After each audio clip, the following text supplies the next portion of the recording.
자, 사바스, 이거,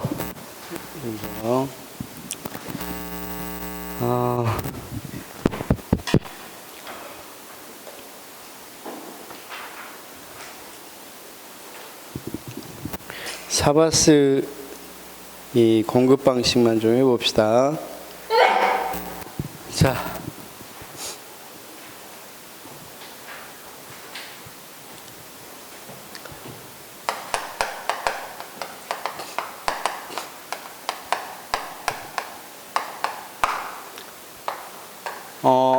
위쪽은 무슨 자라고 그랬어요? 생산자, 그쵸? 공급자 또는 제일 많이 사용한 게 배열자입니다. 배열자. 그쵸? 여기는 뭐라고 그랬습니까?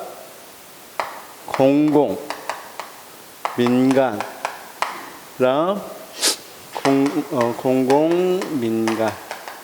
여기는 생산자. 그렇죠?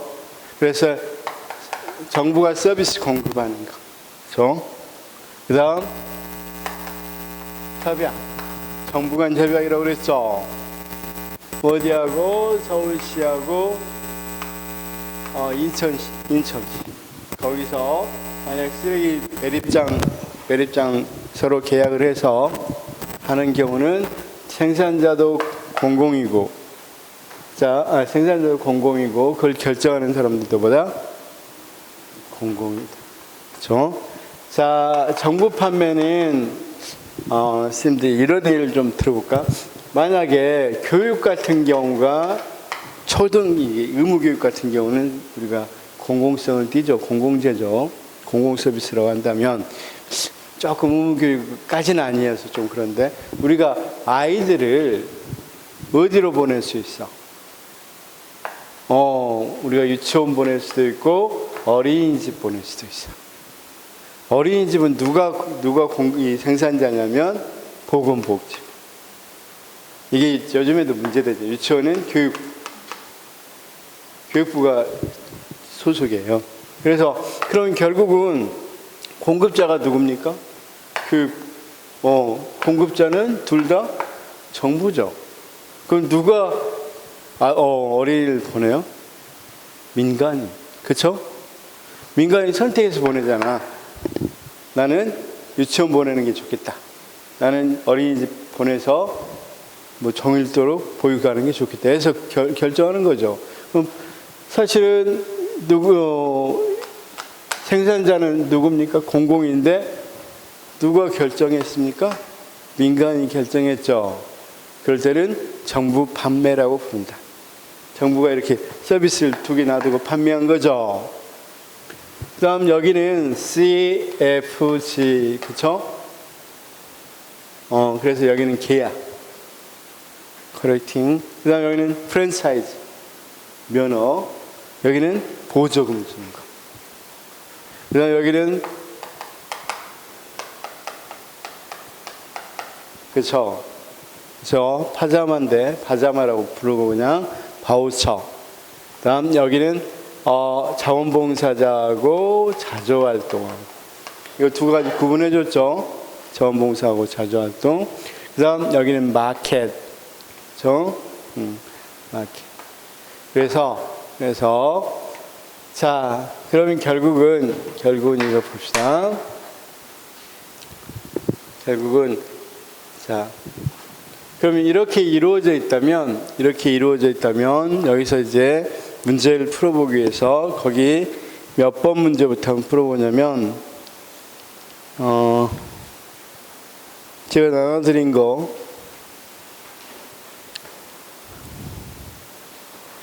7번부터 사바스 문제가 나왔습니다. 7번 보니까 사바스의 공공 서비스 제공 방식에 대한 유형별 설명에서 공공 부분이 생산자인 동시에 배열자인 경우 외로 정부 간 협약을 통해 한 정부가 다른 정부의 공공 서비스를 구매하는 방식이 있다. 그쵸? 그래서 자, 다시요. 이건 맞는 지문이죠? 맞는 지문입니다. 두 번째, 사바스의 공공서비스 제공, 8번 제공 방식에 대한 유형별 설명에서 공공 부분이 생산자이고 민간 부분이 배열자인 경우 예로 정부 응찰 방식을 통해 민간 부분과 정부가 생산한 공공 서비스를 선별 구매하고 대가를 지불하는 것이다. 지불하는 방식이 있다. 자, 거기 보니까 공공 부분이 생산자입니다. 그렇죠? 그다음 생산자이고 민간 부분이 뭐라고 그랬습니까? 배열자인 경우라고 그랬죠. 배열자인 경우 예로 자, 뭐라고 그랬습니까? 여기는 정부 판매라고 그랬죠. 정부 판매. 그다음 19번입니까?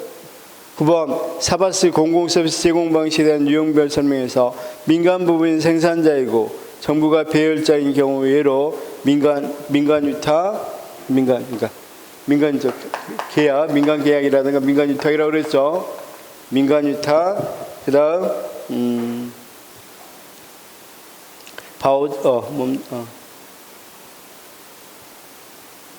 몇 번 하고다가 말했죠 지금? 9번이죠. 9번 민간 유착, 그 다음 바우처를 통한 서비스 제공 방식이 있다. 그러면 바우처가 여기 있잖아 지금. 근데 이 문제는 여기 있는 걸로 해서 문제를 낸 거죠. 제가 바우처는 여기 있을 수도 있고 여기 있을 수도 있다고 그랬죠. 그래서 왜 여기 있고 여기 있냐면 바우처를 정해줄 때 정부가 정해주는 경우가 있어요. 그렇지 않으면 그냥 민간인들이 바우처를 나눠주는 경우도 있기 때문에 여기서는 이 문제는 여기 문제예요. 이건 틀렸다 맞았다 하면 안 돼요. 답을 할 때. 다음 10번 사바스의 공공서비스 제공 방식에 대한 유형별 설명에서 민간 부분인 생산자인 동시에 배열자인 경우 예로 임대형 민자사업, 보조금에 의한 서비스 제공 등을 들 수 있다. 둘 다 민간인 것은 바자마였죠. 그렇죠? 물론 바우처는 상대적으로 생각하지만 어떻든 바자마죠. 그 다음 11번 정책수단의 한 형태인 바우처들은 공공서비스 민영화를 위한 방식 하나로 사용되고 있다. 사실 자 이것도 민영화 방식의 하나입니다. 바우처도. 그 다음 12번 정부 수단의 한 형태인 바우처 제도는 수요자와 공급자 간의 결탁 또는 바우처 전매 등으로 정책 효과가 제대로 발생하지 않을 수도 있다. 그래서 바우처 우리가 어떤 것들이 있어요? 이를테면 아까 식품, 쌀 같은 것들, 교환권 같은 거 준다고 그랬죠. 그럴 때 수요자 공급자 간의 결탁이 있을 수 있어요. 수요자가 우리 거 구매해 주라고 이야기할 수 있겠어, 없겠어? 원래는 돈으로 주는 것보다 봐봐요. 바우처로 주면 물품을 주는 것보다 제가 이렇게 쌀을 선생님 미안해. 선생님 저소득층이야. 그럼 내가 쌀을 정부입니다. 쌀을 공급해 줄 수도 있겠죠. 제가 공무원입니다. 그냥 쌀을 갖다 줄 수도 있어요. 근데 제가 바우처, 쌀 구입할 바우처를 주면 선생님 선택권이 어떻게 돼 있어요? 내가 쌀을 갖다 주면 A라는 쌀밖에 못 먹잖아요. 그렇죠? 그런데 제가 바우처로 주면 어떻게 해? 그렇죠. 쌀을 여러 종류의 쌀을 먹을 수도 있고 또는 식품 바우처라고 그래서 그러면 선생님이 이제 밥보다는 빵을 좋아하는 사람은 빵을 살 수도 있겠죠. 그러니까 이렇게 뭐 하려고 하는데 선생님이니까 선택권을 넓혀주려고 한단 말이에요. 그런데 수요자들의 선택권을 넓혀주려고 하는데 자 A라는 쌀 회사가 내가 조금 뭐가 돼 있어? 결탁을 했어. 그래서 제가 어떻다 주면서 주로 A라는 쌀 먹도록 유도하게 되면 그 효과가 나타나 안 나타나겠죠. 그렇죠? 그러니까 제가 정보 제공을 A라는 쌀 회사만 제공을 해줘요. 그럼 당연히 선생님이면 잘 다 정보를 찾아보고 할 건 아니니까 당연히 A한테 가서 쌀 소비하게 되면 바우처 제도 취지가 완전히 어긋난 거죠. 그 말입니다. 그 말. 그렇죠? 결탁 또는 바우처 전매 등으로 정책의 효과가 제대로 발휘하지 않을 수 있고, 정책 수단 한 형태인 바우처 제도는 소수 공급자가 있는 경우, 자, 쌀을 판매한 사람이 많은 경우가 바우처 제도가 취지가 있겠어? 아니면 적을 때 취지가 있겠어? 많을 때 선택권이 넓어지는 거죠. 그러니까 거기 소수의 공급자가 있을 때 유용하겠어? 다수의 공급자가 있을 때 유용하겠어? 쌀을 판매하는 사람이 다수여야 유효하겠죠. 그래서 다수라고 바꿔야 되겠죠. 그 다음, 정책 수단의 한 형태인 바우처 제도는 저소득층에게 식품이나 교육 등의 복지 제공을 위해 종종 사용된다. 이거 맞죠? 이용권 지급, 계약 방식, 허가 방식, 보조금 지급 방식 중 사바스의 공공서비스 공급 유형 분류에서 민간 부분이 공급을 결정하고 공급하는 방식으로는 시장 제한적 접근인 이용권 지급이다. 그렇죠? 쌤, 이용권 지급이 바우처를 말합니다. 바우처. 방금 이용권 지급했죠? 바우처. 이 부분은 또 어디에서 나온 거야? 이쪽이라는 입장에서 나온 거죠. 바우처가 이쪽이라는 입장에서 나온 거죠. 이 문제는. 그 다음, 단순 사실행위는 행정작용, 특수한 전문 지식과 기술을 요하는 사무, 공익성보다 능률성이 더 많이 요구되는 사무, 국가의 검증, 시험, 연구 등 공신력이 요구되는 사무, 기타 국민 생활과 직결된 단순 행정사무 등에서 정부가 민간 위탁하기 어려운 업무는 국가의 검증, 시험, 연구 등 공신력이 요구되는 사무이다. 아무래도 이 문제는 그냥 이렇게 나왔어요. 다 민간 위탁하기 어려운 건 뭐냐? 그래서 1번 거기 있는 것처럼 자 공익성 특수 자 단순 사실행인 행정작용 뭐 이런 식으로 나왔단 말이에요. 그런데 국가 검증 시험 요구 등 공신력이 요구되는 사무를 민간 위탁해 버리면 논란의 여지는 상당히 크겠죠. 그렇죠? 그래서 이런 것들은 민영화하기 힘듭니다. 그렇죠? 그런 내용입니다. 다음 17번부터는 공기업에 관계된 거라 아까 잠시 미루기로 했던 거니까 잠시 미루겠습니다. 자, 그 다음 여기 민간 투자라고 있어요. 67에 민간 협력, 민간 투자 이런 게 있는데 이 문제는 조직론에서 또 나와요. 조직론에 또 나오니까 여기까지만 일단 알아둡시다. 왜냐하면 조직론에 또 나와서 OX를 여기다 안 넣었어요. 그래서 자 지금 뭐 한다 그랬어? 이쪽 부분이 이제 주로 공공 서비스를 민간에서 생산하고 공급자가 다르지만 주로 민영화 영역 쪽이겠죠. 그렇죠? 이 부분에 대해서 자세히 배운다 이거. 근데 이 공기업도 공기업이나 민영화 부분은 조직론에서 배웁니다. 조직론에서 배우기 때문에 조직론 부분에서 보도록 하겠습니다. 자, 이런 게 있다는 것만 일단 알아두시면 됩니다. 자, 그러면 이런 생각을 한번 해봅시다. 다 이제 떠나서 자, 공공 서비스 제공은 누가 한다고 그랬어요?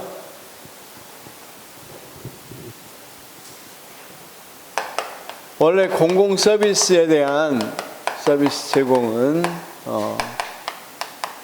공공 서비스를 하기 위해서 공공 서비스가 뭐냐, 그렇죠? 그래서 사바스에 뭘 봤어요? 사바스의 분류를 보면 공공 서비스는 주로 공공재, 그렇죠? 물론 공유재, 요금재, 시장재는 원래는 공공 서비스 대상이 아닌데 가치재인 경우는 공공 서비스 대상이다 이렇게 배웠어, 그렇죠? 그다음 공공 서비스를 어떻게 제공할래? 사바스의 공공 서비스 그 제공 방식에 대해서 배웠습니다. 그렇죠? 제공 방식. 그다음 그러면 이제 공공 서비스를 원칙은 누가 제공해야 돼? 공공이니까. 사적인 거 아니라 공적인 거니까 누가 제공해야 되겠어요? 전달 기관은 공공 서비스를 전달하는 주체, 전달 기관은 누가 돼야 되겠어요? 일단은 정부가 돼야 돼. 근데 정부 부처가 다 하기는 상당히, 정부와 민간이 있다고 크게 나누면 정부 부처가 다 하기는 힘들겠죠. 그래서 크게 정부 부분하고 공공기관, 그렇죠? 공공기관을 나눈다는 거예요. 그다음 민간에서도 많이 어느 정도는 뭘 했겠어? 공공서비스를 일부를 하고는 있었단 말이에요. 그런데 봅시다. 우리가 1980년대 보면서 정부 실패가 일어났어. 그래서 많은 것들을 누구는, 국가는, 정부는 하는 일을 좀 줄이고 누구에게 맡겨라 그랬어? 시장에. 그러면 이쪽 부분이 상당히 뭐하겠어? 맡아서 하는 일이 많아지겠죠? 그걸 우리가 뭐 시킨다 그랬어? 민영화. 그럼 민영화라는 것은 다시 이렇게 정리할 수 있어. 민간이 사익을 위해서 하는 건 민영화가 절대 아니야. 말이 안 되죠. 그렇죠? 민영화는 민간이 무슨 일을 하는 거? 공공 서비스를 제공하는 역할을 민영화한다. 다시요. 삼성이 지금 자기 반도체 생산하고 판매하고 하는데 우리가 그걸 민영화라고 그러면 안 되겠죠. 민영화라는 것은 국가가 공공 서비스인데 불구하고 뭐 하는가? 민간에게 유탁한 걸 주로 민간에서 하는 걸 말하는 거죠. 그렇죠? 그래서 자, 우리가 통신 같은 경우도 원래는 공공 서비스란 말이에요. 통신 같은 거.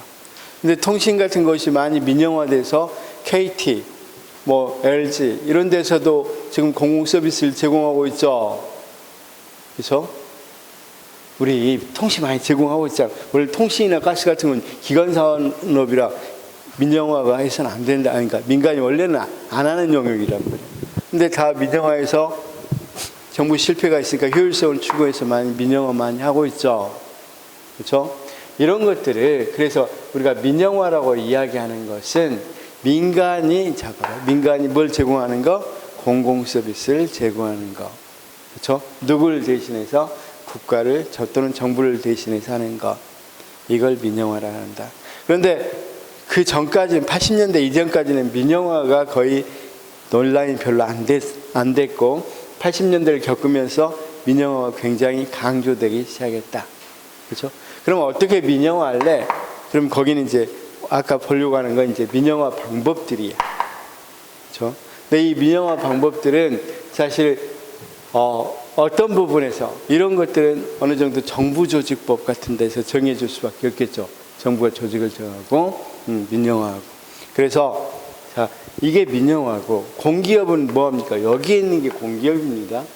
그러면 공기업은 기업성을 갖지만 여전히 공공성도 갖고 있어서 완전히 민간이 아니에요. 준공공기관 또는 준정부입니다. 그렇죠? 준정부 영역에서 일어나는 일들이죠. 그래서 공공기관에서 보통 포함시킨다. 그러니까 공기업은 사기업에 여기가 사기업이 하는 공공서비스를 우리가 민영화. 당연히 이건 공기업이 하는 공공서비스는 일반 행정이라고 말하기는 좀 곤란하죠. 정부가 하는 것과는 좀 구분되겠죠. 그렇죠? 그래서 이렇게 좀 구분해 놨습니다. 그럼 여기하고 지금 이 부분을 깊숙이 안 들어갔다고 생각하시면 돼. 다음 주에 이걸 해야만 뭐 할 수 있겠어요? 이것도 자연스럽게 이야기될 수 있겠죠. 그래서 다음 주에 하고. 지금 우리가 한 건 여기까지 했다고 생각하시면 돼. 그냥 여기까지. 그러면 다음 주는 이거 한번 해보겠습니다. 그래서 지금 이게 준비가 안 돼서 공공기업에서 공기업이 우리가 배울 때 제대로 배워야 되겠죠. 바꿔진 법으로 제대로 배워야 돼서 그 부분만 조금 넘어가겠습니다. 원래 그걸 복사를 해왔었는데 그 부분이 빠졌나 봐요. 원래 15페이지 아닌가요? 제가 나눠드린 거? 어제 15페이지 딱 맞춰서 복사를 여기다 프린트를 맡겼는데 지금 몇 페이지로 나와 있어요? 그렇죠. 그 부분만 빠진 것 같아요. 15페이지. 혹시 우리 선생님은 15페이지인가요? 단면으로 선생님 좀 단면 거 가지고 있는 분. 양면 말고 몇 페이지인가요? 네? 15페이지. 선생님한테는 있겠다. 근데 바보같이 제가 여기 보낼 때 이전 거 보내버린 것 같아요. 쌤은 이제 더 추가해 놓은 걸 보낸 것 같고, 거기에는 있죠. 예, 어쩐지. 우리 세 분이 묵 안 갖고 있어. 그래서 이 뭐 어디 부분이 빠졌는지는 제가 알겠죠? 이 부분 할 거라고 다음 주에. 왜냐하면 OX 문제까지 좀 가져와서 하면 더 좋겠죠? 거기 있는 OX 문제까지 가져와서 해보겠습니다. 자, 이제 우리가 행정학 총론을 합니다. 행정학 총론. 그래서 행정이 뭔지, 행정과 행정학이라는 기본적인 걸 좀 했습니다. 또는 행정학에 기초했다고 그러면 됩니다. 그 다음 행정의 논점을 하고 있습니다. 행정의 주요 논쟁에 대해서 하고 있는데, 사실은 행정의 논쟁도 좋고, 국가가 하는 일, 우리가 풀어서 말하면 국가가 하는 일에 대한 논쟁, 이렇게 해도 됩니다. 시장 실패, 그 다음 정부 실패, 이걸 이야기해 봤고, 그 다음 행정의 기능이 어떤 게 있습니까? 크게 보면 규제하고 공공 서비스 제공, 여기까지는 어떤 말인지 알 거고, 그 다음 세 번째 해보고 싶은 게 뭐냐면 이런 겁니다. 행정에서 최근에 어떻다 그랬어?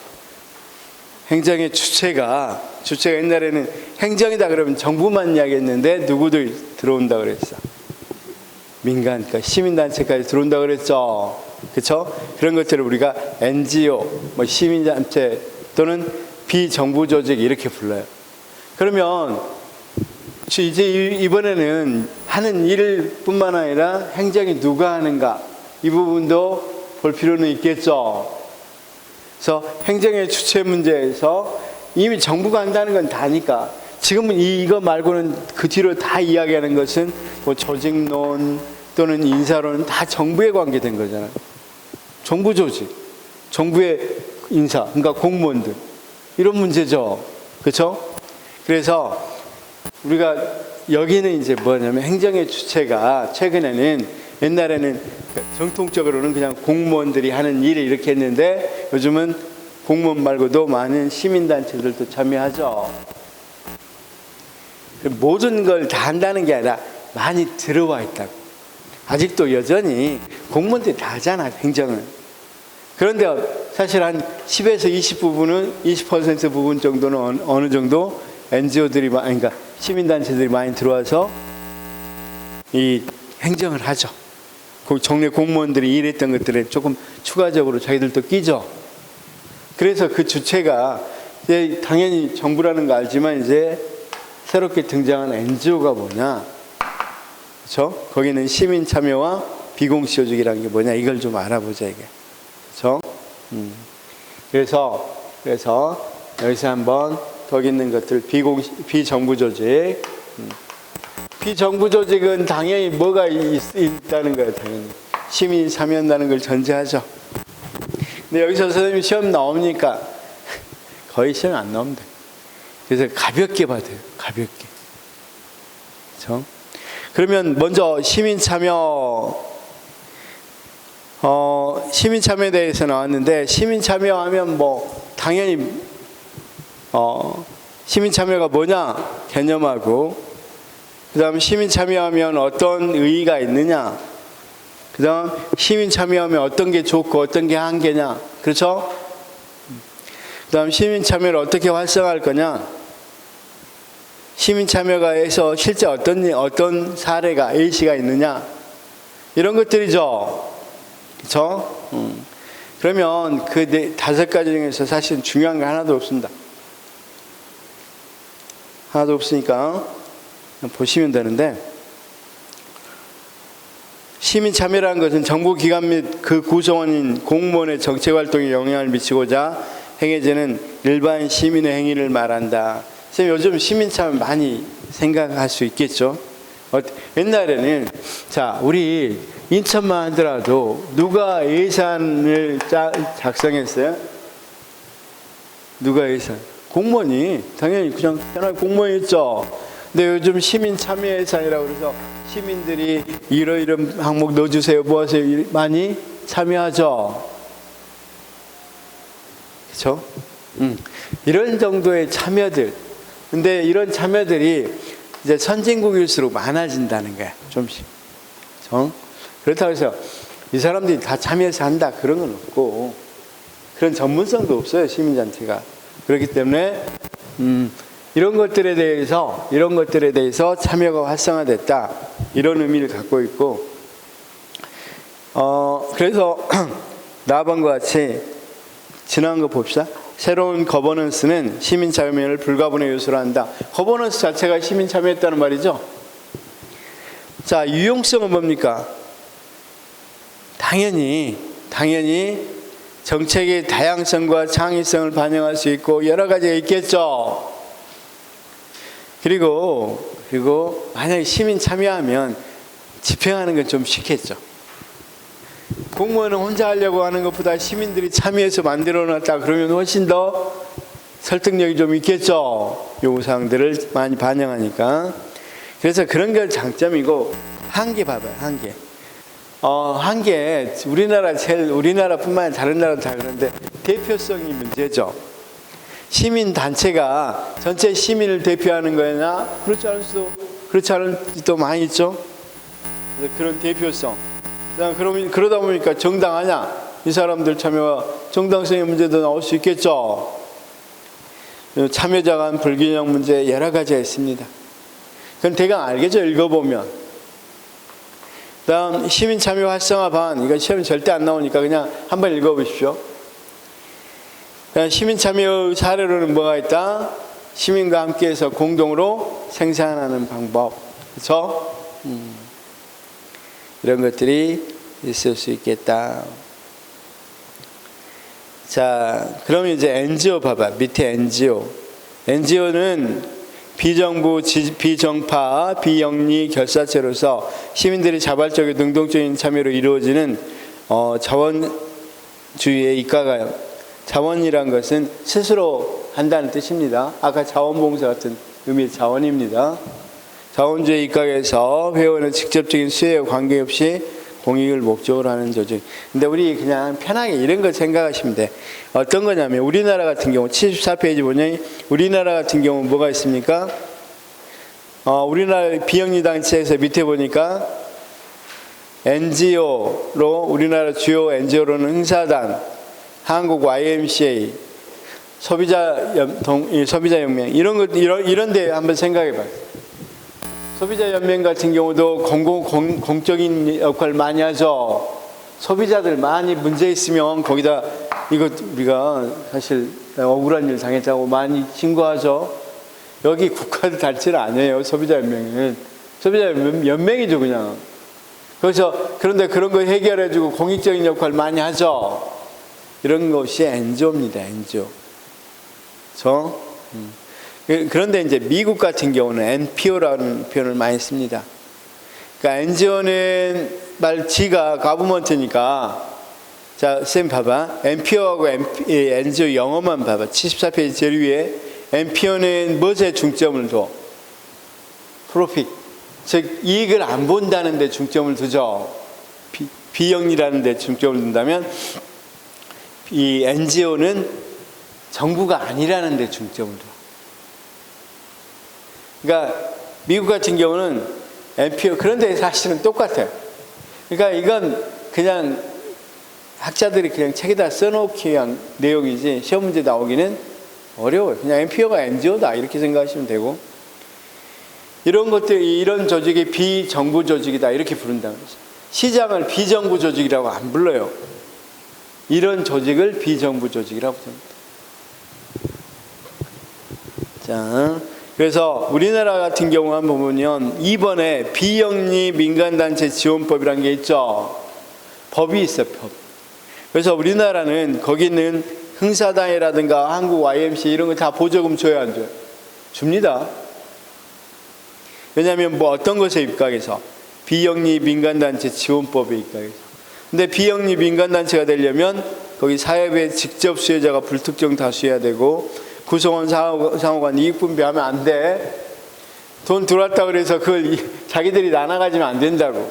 그런데 회사는 어때요? 당연히 이 돈이 들어오면 어때? 월급으로 주든 아니면 자사주를 주든 나눠갔죠. 그 다음 상시 구성원 수가 100명 이상이어야 되지, 그 이하는 우리가 이 비영리 민간단체 지원법에서는 비영리 민간단체로 안 보고 지원 안 해줍니다. 그런데 이 학문사는 100명 이하도 당연히 비영리 민간단체 될 수 있겠죠. 이건 법상으로 보조해주기 위한 예시입니다. 상시, 그 다음 최근 1년 동안 공익활동 실적이 있어야 되고, 법인이 아닌 단체일 경우는 대표자 또는 관리인이 있어야 되고. 그런데 거기에 사실은 만약에 이 비영리 민간단체 지원법이 나오면 이 부분이 좀 나올 수 있는데, 이건 사실은 그렇게 중요한 게 아니에요. 그래서 넘어가도 됩니다. 자, 그 다음 이런 비영리 민간단체의 특징 하니까 쭉 나와있죠. 제3섹터다. 이 말은 정부도 아니고 시장도 아니란 말이죠. 그러니까 제1섹터가 정부, 제2섹터가 그냥 시장, 제3섹터가 비영리 단체, 이렇게 이야기할 수 있는 거고, 그 다음 영리를 목적으로 하지 않는다. 비영리 조직이고, 아까 자발적이라고 했죠. 그 다음 좀 지속적이어야지, 한 번만 하고 마는 그런 조직은 안 되죠. 그 다음 공식적이어야 되고, 그 다음 역할과 기능 쭉 있는데 시험에는 안 나옵니다. 한번 읽어보시면 되는 부분이고, 75배 이 밑에 이론적 배경은 한 15년 동안에 딱 한 문제 나왔습니다. 그러면 간단히 설명해 주면 조금 있다. 이건 그래서 기출 선지만 보면 돼. 이 부분에 있어서. 이건 중요도로 말하면 별 하나밖에 안 돼요. 앞에는 아예 중요도 별 칠 필요 없고, 여기는 별 하나 정도만. 자, 공공재 이론에서는 정부 실패하니까 자, 이 이론은 아주 간단했어요. 왜 NGO가 나왔냐 이 말이야. 왜 NGO가 나왔냐? 그렇죠? 자, 봐봐요. 정부가 실패했어. 공공재 이론은 정부가 실패하니까 이제 민영화하려고 했어. 민영화. 근데 민영화도 완전히 민영화할 것도 있지만 어느 정도는 공공성이 좀 있는 것도 있겠죠. 그럴 때는 누구랑 하는 게 좋겠다? NGO랑 비공식 집단, 비정부 조직업과 같이 하는 것이 좋겠다. 그렇죠? 그래서 나왔다. 자, 그 다음 거기 신뢰이론 봐봐. 4번 신뢰이론은 계약 실패이론, 시장 실패이론. 이 이론은 시장이 실패했어. 시장이 실패했으면 누가 정부가 그 역할을 해야 되겠죠. 시장이 실패했으니까 그 역할을 누가 해야 돼요? 정부가 해야 된다. 그래서 기업에서는 이윤 극대화를 해서 소비자의 무지를 이용해서 부당한 이익을 얻으려고 할 우려가 있기 때문에 수요에 반응하기 때문에 욕구가 무시되며 그 결과 사회적으로 바람직하지 못한 배분이 발생한다. 우리가 사회적으로 바람직한 것보다는 적게 생산해서 독점적 이익을 많이 가지려고 한다고 그랬죠. 그래서 자, 통상적 계약 메커니즘이 사회적 욕구에 대응하지 못할 때 NGO가 발생한다. 그러면 자, 시장 실패가 일어나면 사실은 정부가 그 일을 맡아서 해야 되겠죠. 근데 정부가 맡아서 하기에 조금 더 시장적인 요소가 있겠어, 없겠어? 그러면 그래서 누가 나왔다? NGO가 나왔다. 자, 그 다음 소비자 통제 이론은 소비자들이 뭐 하기 위해서 NGO가 만들었다. 우리가 공급자들을 통제하기 위해서 누가 나왔다? NGO가. 그러니까 우리가 소비자연맹, 아까 나왔던 소비자연맹 같은 경우, 이런 데라든가 흥사단, YMCA 같은 경우도 마찬가지겠지만 여기는 어때? 공급자들이라든가 이런 자본가들에게 대항하기 위해서 나왔죠. 이들이 잘하는지 못하는지, 또는 라면값 함부로 올리는지 못하는지 이런 거 많이 감시하고, 또는 공급자들이 불량 제품을 유통하는지 이런 것들 감시 많이 하죠. 그러기 위해서 나왔다 소비자 통제 이론. 그렇죠? 이거 애울 필요 없었어요. 그냥 이해만 지금은 해. 그냥 시험에 안 나오니까. 상호 의존 이론은 뭐 어떤 겁니까? 보니까 자, 정부가 조금 힘든 것을 NGO가 보충하고, NGO가 힘든 것을 누가 보충한다? 정부가 보충한다. 상호 의존한다. 근데 놀랍도록 쌤, 용어들 봐봐. 용어를 그대로 설명하면 되는 거지. 용어를 그대로 설명하면 돼요, 사실은. 그 다음 다원화 이론. 아니, 우리가 공공 서비스는 여러 부처에 여러 가지 다양하게 제공하면 좋겠죠? 그래서 NGO가 나왔대, 이게. 그렇죠?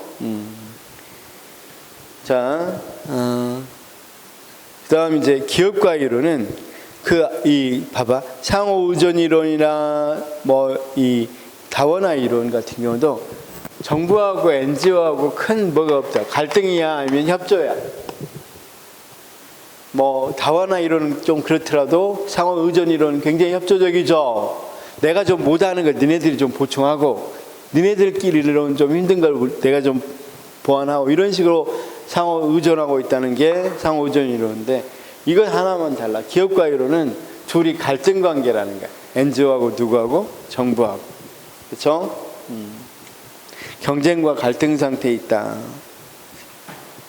자, 그러면 우리가 이거 이야기할 때는 사실은 시험에는 이거 이제 한 문제 딱 15년 동안 딱 한 문제 나온 일, 한 문제.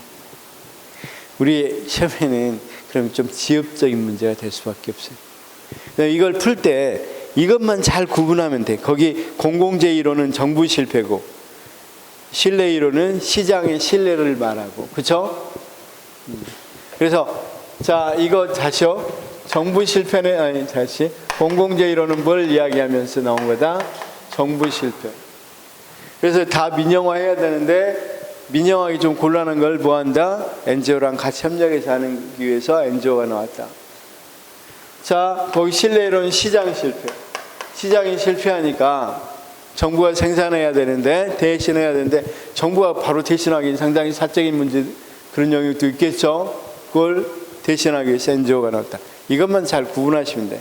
자, 소비자 통제 이론은 그 지문 속에 소비자들 소비자들 감독하기 위해서 이런 말들 나오겠어, 안 나오겠어? 나오겠지, 당연히. 그 다음 상호 의존 이론은 말 그대로 서로 간에 서로 간에 도와준다는 말 나오겠어, 안 나오겠어? 나오잖아. 그 다음, 자, 다원화 이론은, 아니, 공공 서비스를 꼭 정부만 제공하냐? NGO도 제공하자. 그럼 굉장히 여러 군데서 나올 수가 있겠죠, 공공 서비스가. 그런 의미에서 NGO가 나왔다. 이런 거야, 다원화. 그 다음, 기업가 이론. 이건 갈등 상태다. 이것만 좀 잘 연결시키면 되겠죠. 자. 그 다음, 행정 환경의 변화와 정부 NGO에 관한 이론, NGO 관계에 관한 이론. 사실은 이렇게 생각하면 돼. 행정 환경이 거기 그렇게 변했죠. 세계화되고 지방화되고 정부화되고 민주화되고 민간화되고 부정부패가 많이 이제 어느 정도 부정부패를 막아야 될 상황이고, 그래서 나온 게 보다 NGO다. 이렇게 이야기하면 돼. 그래서 주장되는 게 거버넌스다. 이렇게 이야기하면 됩니다. 그래서 정부와 NGO의 관계에 관한 이론은 정부를 대체해야 된다. 이렇게 말하는 사람이 있는데, 이건 말도 안 되겠죠. NGO가 어떻게 정부를 대체하겠어? 이를테면 아까 소비자혁명에 정부를 대체한다는 거 웃기는 거잖아. 그 다음, 보완적 관계다. 사실 이게 제일 많죠. NGO는 보완적 관계라는 거. 그 다음, 대립적 관계다. 아까 기업가 이론은 대립적이라고 그랬죠. 그런 게 아니라 의존자 관계다. 동반자 관계다. 이런 게 있는데, 뭐 이런 게 있다는 정도에서만 알아도 되겠습니다. 그러면 이제 NGO 실패 모형 향후 과제가 있는데, 향후 과제는 볼 필요 없고 NGO 실패 모형만 보면, 자, NGO는 실패할 수밖에 없다. 여기 살라모니 NGO는 뭐 할 수밖에 없다? 실패할 수밖에 없다. 왜냐? 이를테면 박애적 불충분성, 그런 뭐가 불충분하다? 인력, 재원. 여러분 당연히 흥사단 같은 데가 정부를 대체할 수 있겠어? 말이 안 되죠. 특히 거기는 뭐 할 수 있겠다? 이런 자원이나 인력이 부족하기 때문에 실패할 수밖에 없다. NGO를 맡기면. 그다음 박애적 배타주의. NGO 활동 같은 경우는 모든 소비자들을 대상으로 하는 게 아니다 보니까 문제가 될 수 있겠죠. 자, 쌤, NGO 중에 환경연합 이런 데 한번 생각해 봐. 그럼 거기는 환경만 중요시하니까 사장님들하고는 또는 경영자들하고 충돌할 수밖에 없겠죠. 그래서 우리가 그러니까 베타로 완전히 다 포함시키는 게 아니라 누구는 베타 시켜야 되겠죠. 그래서 실패할 수밖에 없다. 다음 박애적 원정주의. 자, 거기 있는 것처럼 내용 활동과 결정하는 방식이 아무래도 자기 많이 지원해 주는 사람들이 힘이 세겠어, 안 세겠어? 셀 수밖에 없겠죠. 그렇죠? 그 사람들에게 좋은 결정을 해주겠죠. 그 다음 생각을 해봐. 공무원이 더 프로페셔널하겠어? 아니면 여러분 시민단체에 있는 사람들이 프로페셔널? 그 사람들은 공직 한 번도 안 해봤어요. 그냥 이상적인 것만 줄줄 이야기하고 책 보고 이야기하지, 실제로 공직을 해보고 이런 어떻게 해야 정교하게 잘할 수 있다는 걸 아는 사람은 공무원이 이런 사람들 아니거든요. 그러니까 이런 사람들은 그래서 이 아마추어리즘이다. 그래서 NGO에게 맡기거나 또 NGO를 너무 신뢰하는 것이 문제가 있을 수 있겠다. 이게 NGO 실패 모형입니다. 자, 거듭 말씀드리지만 절대 뭐 할 필요는 없어. 애울 필요 없습니다. 이 부분 안 나온다. 그냥 편하게 들으시면 됩니다. OX 문제 한번 풀어보고, 그러면 NGO 문제는 사실은 제가 이 요약집 이것만 바라고 이야기했었는데 여기에는 거의 안 넣었어요. 거의 문제에도 거의 안 넣다시피. 여기 한 권에 모든 걸 다 담았거든요. 모든 걸 요약해놨습니다. 자, 그럼 거기 한번 보겠습니다. 자, 78페이지 보니까 NGO에 관한 이론에서 공공재 이론은, 공공재 이론 나왔으니까 정부 실패 써놓으면 되겠죠. NGO 부분은 사회 구성원들에게 기존의 공공재 공급 구조 체제에서 충족되지 못한 수요를 만족시키는 역할을 한다. 그러면 당연히 기존의 공공재 공급 구조라고 그러면 정부죠. 그러니까 다시 봐봐. 이걸 정부 실패라고 써놓으면 정부 실패. 기존의 공급 구조가 정부가 공공재를 제대로 공급하지 못했기 때문에 나온 게 NGO다. 그 말이죠. 자, 2번 NGO에 관한 이론에서 소비재 통제 이론은, 이 문제 한 문제 나왔는데 이렇게 그냥 다 지문마다 늘여놨어요. 그냥 소비재 이론. 그러면 뭐가 있습니까? 소비자 통제 이론은 시장 영역에서 기업들이 어려움에 의해서 제공되지 시장 영역에서 기업들이 어려움에 의해서 제공되지 못하는 거, 시장 실패, 이 말하고 있죠. 이래서 NGO 나왔다는 거니까 이건 어떤 거다? 신뢰 이론인데? 이렇게 이야기할 수 있겠죠. 자, 아까 우리가 여기 봐봐. 거기 소비자 통제 이론은 뭐가 나와야 된다 그랬어? 뭐 하기 위해서? 소비자가 통제하기 위해서, 공급자를 통제하기 위해서, 이런 말이 나와야 되겠죠. 근데 한마디 없잖아요. 그렇죠?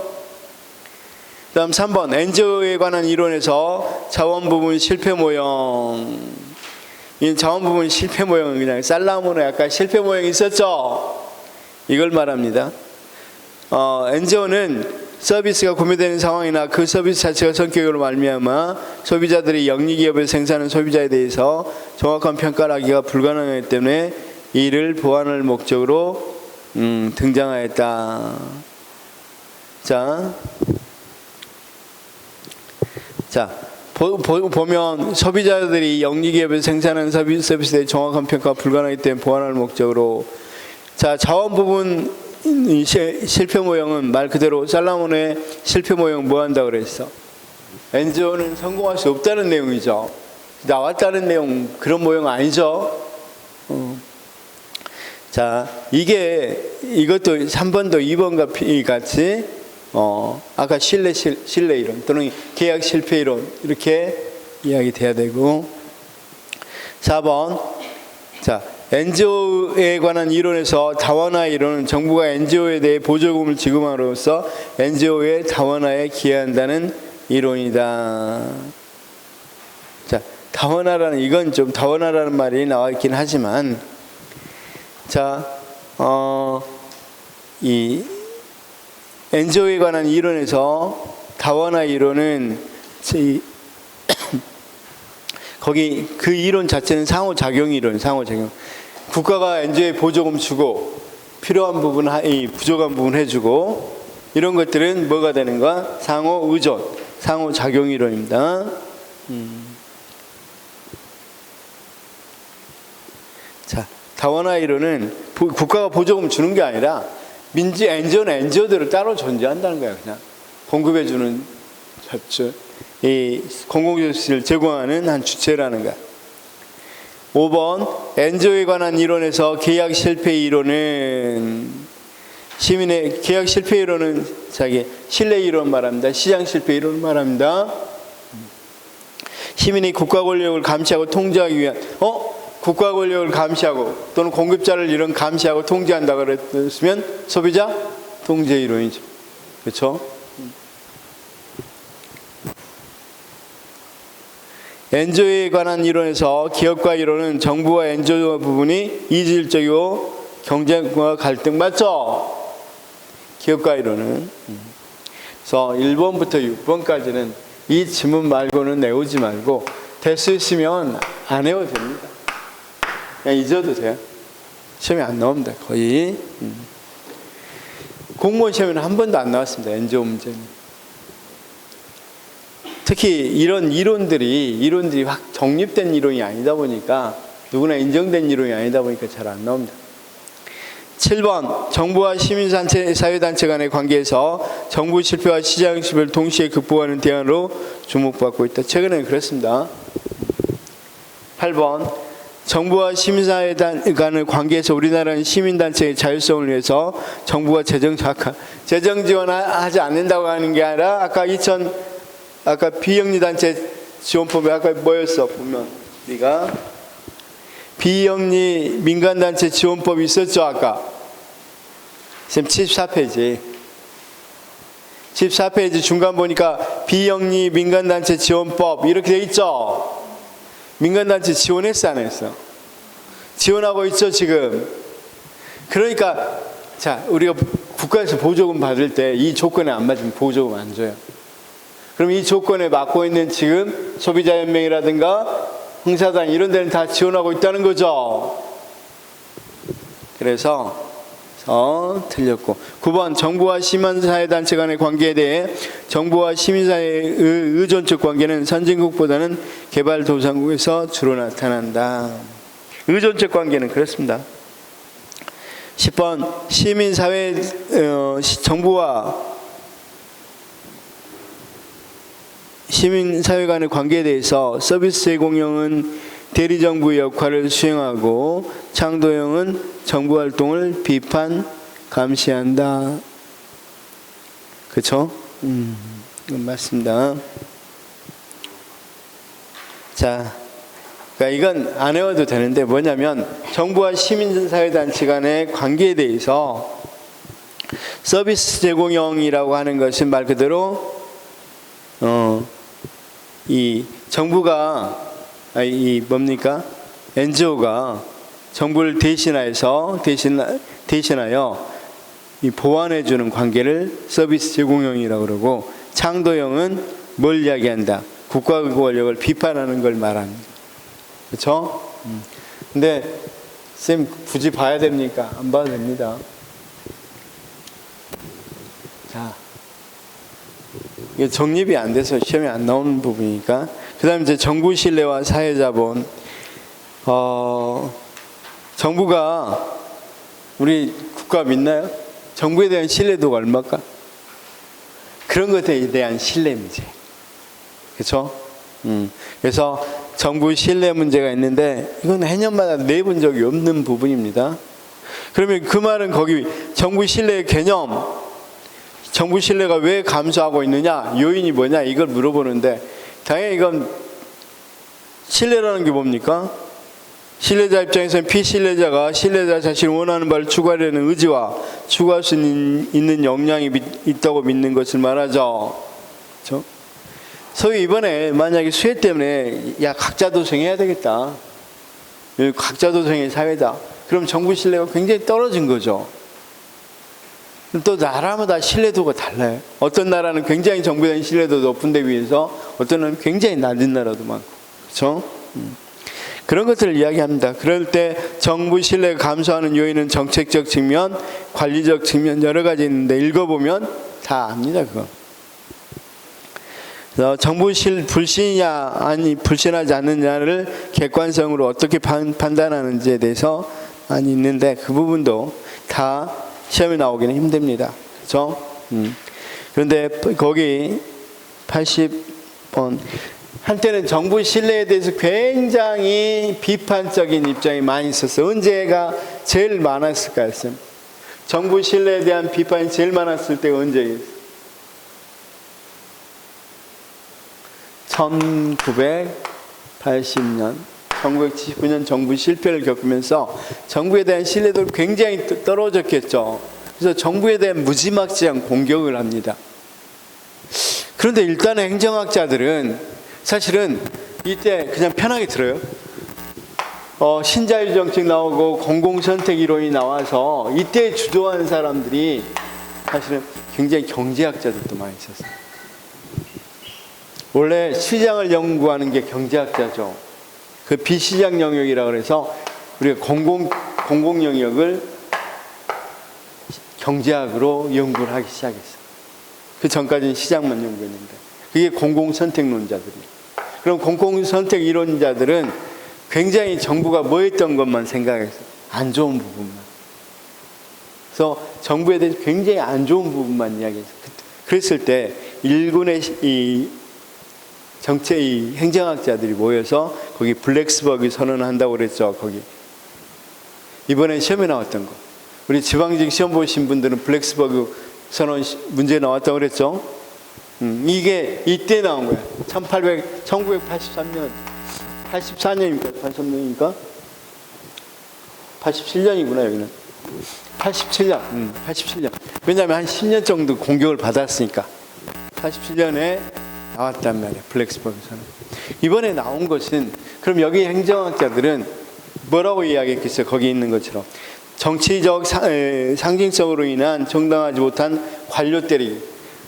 너무 관료 때리기만 하니까 그것에 대해서 비판적이고 어느 정도 정부의 역할이 필요하다는 것을 이야기합니다. 그렇죠?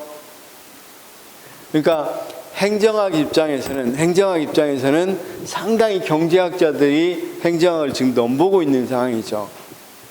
공공조직은 주로 연구하는 게 행정학자고 사적 조직을 연구하는 게 경제학자들이었단 말이에요. 근데 이 사람들이 자꾸 어디까지 들어와? 경영학, 경제학인데 자꾸 공공조직까지 들어오니까 행정학자들 입장에서는 너무 때린다. 너무 공무원 때리게 한다. 공무원들 게으르고 뭐 경쟁심도 없고 뭐 직업공무원제 문제가 있고 그렇게 막 때리니까 이게 얼마나 공무원들이 필요한지에 대해서 너네들이 얼마나 쉽게 말해서 이런 거야. 사적 영역하고 공적 영역은 굉장히 다르다. 그런데 왜 어떤 걸로 재단하려고 하는데? 모든 걸 그래서 사적인 경제성에서 재단하려고 하는데 말이 되냐? 이렇게 해서 일단 블랙스버그 선언하고 이때 이제 상당히 어떤 거 공적인 영역은 다르니까 이때부터 이제 공익을 좀 강조합니다. 또는 공익이 아니라 공적 윤리를 강조합니다. 그래서 공적 윤리를 강조하고 직업 공무원제도 괜찮다. 그러니까 쉽게 말해서 이 사람들이 하는 말이 아니 평생 직장이란 게 없잖아. 시장에서는 평생 직장 안 하잖아. 그 사람 못하면 잘리고 그러니까 이 사람들이 직업공 문제 해가지고 맨날 경쟁도 않고 맨날 게을러요. 그렇게 계속 때린단 말이에요. 그럴 때 공공 영역에서 얼마나 독특하고 공무원들 하는 일을 어떻게 매길 수 있습니까? 성과를. 이 A 소방하고 B 소방하고 뭐 이 사람들 화재 그거 아까 같이 수해에 있어서 대처하고 이런 누가 더 중요해요? 누가 더 이득이 많은 활동입니까? 공공은 이득이 안 되더라도 출동을 해야 되죠. 저 사람 부자고 국가에 세금 많이 내니까 가고 이 사람 가난하고 세금 안 내니까 뭐 이 사람한테 가는 게 이 사람한테 2번 가서 세금 많이 내는 게 좋아. 뭐 이런 거 아니죠. 근데 어떻게 평가하느냐. 이래서 나온 게 블랙스버그 선언이란 말이에요. 자, 그 다음 또 여기 조금만 봐봐요. 이번 시험의 독특성이 여기 있습니다. 그러면 행정학 자체를 어느 정도 옹호하고 직업공무원제, 공무원 이런 것들의 영역 부분이 독자적이고 그런 부분을 인정해줘야 된다는 걸 강조한 선언이고, 그러다가 리먼 브라더스 사건이 있었다고 그랬죠. 그래서 이 공공선택 이론에 의한 신공공관리론이 굉장히 타격을 했습니다. 그러면서 여러 가지 나오면서 공공가치론, 쉽게 말해서 뉴 가버넌스, 신공공 서비스론, 뉴 거버넌스보다는 신공공 서비스론이 나온 게 여러보다 공공가치론. 자, 봐봐. 다시 한번. 여기 이제 리먼 브라더스 사건이 일어나면서 신자유주의가 지금까지 공공 부분에 들어와서 했던 일, 이런 것들 다 반성하게 된단 말이야. 우리가 신자유주의가 나오면서 가장 큰 피해가 보였다고 그랬어요. 빈부격차. 우리 쌤들도 지금 아주 옛날부터 안 살아서 그렇지만 계속 지내오면서 우리 이 시교에서 하류층들이, 중하류층들이 상류층 될 수 있다는 희망 갖습니까? 요즘 청년들이 나 완전히 상류층 될 수 있어 이런 희망 가져요? 이 지위 사다리가 있고 올라갈 수 있다고 생각? 그렇지 않죠. 왜 이렇게 너무 격차가 벌어져 버렸으니까. 그 전까지는 선생님들 아버지 세대나 이럴 때까지는 내가 열심히 하면 뭐 할 수 있다, 성공할 수 있다 이런 생각을 하신단 말이에요. 근데 지금 어떤 청년들이 나 열심히 하면 나 진짜 성공할 수 있고 내가 회장 될 수 있고 뭐 CEO 될 수 있다 이렇게 생각하는 사람이 바로 몇 명이나 돼요.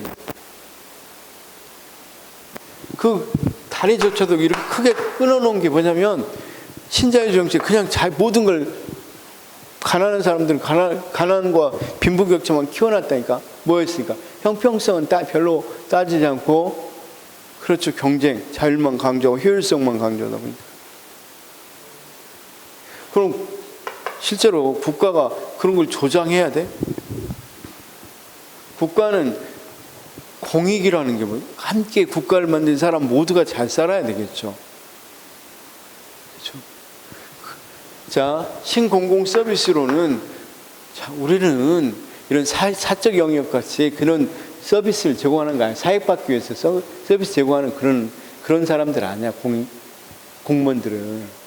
우리 나름의 공익의 가치를 세우기 위해서 모인 사람들, 그리고 공공가치로 인해 공공가치를 강조해야 된다고 나온 이론이랍니다. 행정에서. 그런데 이번 시험은 블랙스버그 선언하고 공공가치 이론을 냈어. 그 말은 다시 말하면 어떤 거? 너무 최근에 많이 강조됐던 정부를 완전히 시장화하자는 데 상당히 반감이 많이 들어있고, 행정이라는 것의 어떤 독자성, 경영이 아니라 요즘 이 민영 시장들도, 단체장들도 뭘 많이 말해? 뭐 경영을, 우리 이 인천의 경영을 이런 식으로 해서 행정을 거의 경영화하고 있죠. 그런 부분에 이제 문제점을 좀 지적하면서 나온 거란 말이에요.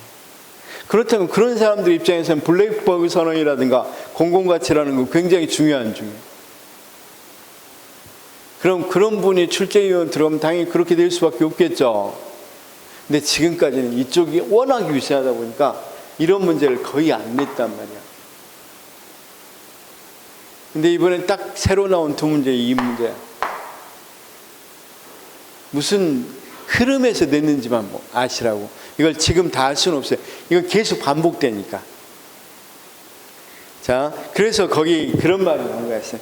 블랙버그 선언을 통해서 관료 때리기에 대한 비판을 했다. 그래서 될 수 있으면 정부가 이제 신뢰 회복을 해야 된다. 왜 정부가 신뢰를 못하냐? 아니, 정부 하는 일이 별로 없거든. 그리고 자꾸 효율성만 강조하고 이거 경제성이 있는가 없는가? 아니, 가난한 동네라든가 이런 데는 해봤자 별로 경제성 없으니까 안 해. 예를 들어서 물론 그런 건 좀 극단적이지만 여기 섬마을에 200명이 있어요. 여기 다리를 오면 10억인데 뭐 한 하루에 20대나 다녀요. 그럼 경제성이 있어 없어? 안 해버려. 신자일 좋아가지고. 근데 국가는 이렇게 없더라도 뭐 해주는가? 이 사람들도 국민이니까 다리를 놔주는 게 원칙이죠. 그렇죠? 근데 물론 놔주고 안 놔주고는 재정 때문에 어느 정도는 고려를 할 필요는 있지만 너무 경제성만 따지면 이 사람들은 그냥 거기 살아라는 거야. 그래서 그러다 보면 정부가 신뢰하겠어 안 하겠어? 안 한단 말이야. 공무원들도 자기가 이 애국심이 생기겠어 안 생기겠어? 내가 공익을 위해서 국가를 위해서 한다는 거 생각이 별로 안 된단 말이야.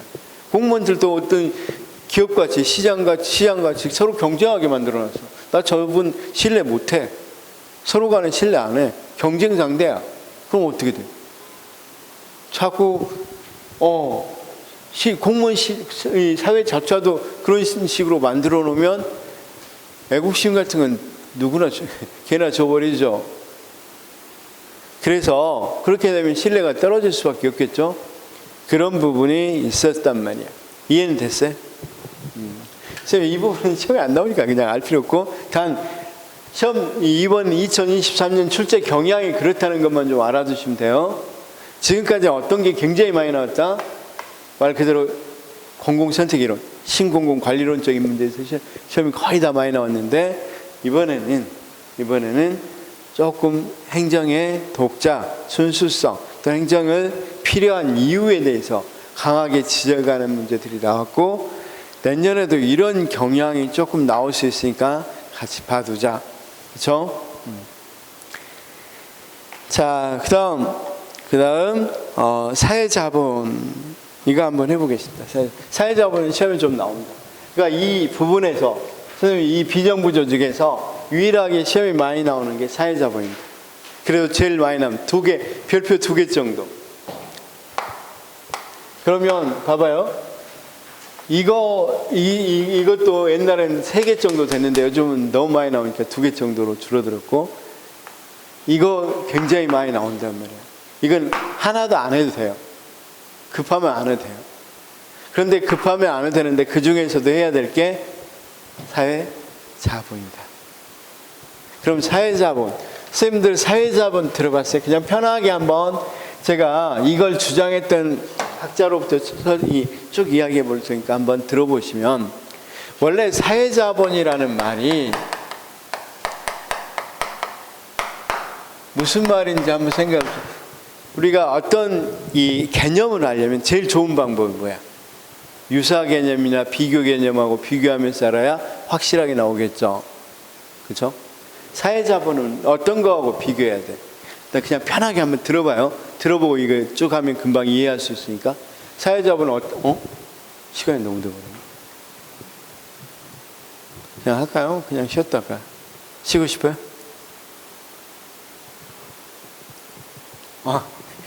선생님들도 결정장애구나. 자, 40분만 합시다. 40분까지만. 그냥 여기서 쉬었다가 30분에 했다가 그러면 좀 이상하잖아. 그냥 딱 하고 45분은 딱 끝내고 일찍 가면 좋겠죠? 그래, 그냥 편하게. 재밌는 이야기밖에 그냥. 사회자본은 뭐냐면 경제자본이 뭐야? 우리가 부하고 재산, 소득, 재산 이런 것들이 경제자본이겠죠. 그 다음 문화자본은 뭐야? 문화자본은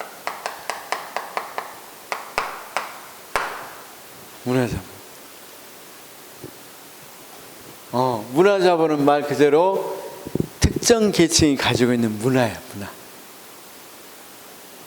자, 그 다음 인간자본은 우리가 이건 조금 여러 논란이 있으니까 잠시 놔둡시다. 이건 놔둡시다. 자, 지금 시기부터 이야기해 보겠습니다. 한번.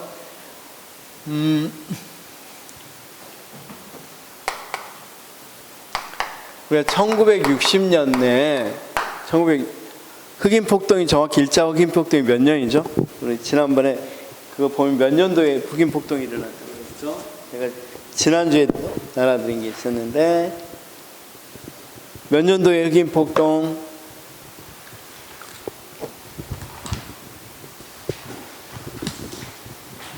몇 년도 흑인 폭동?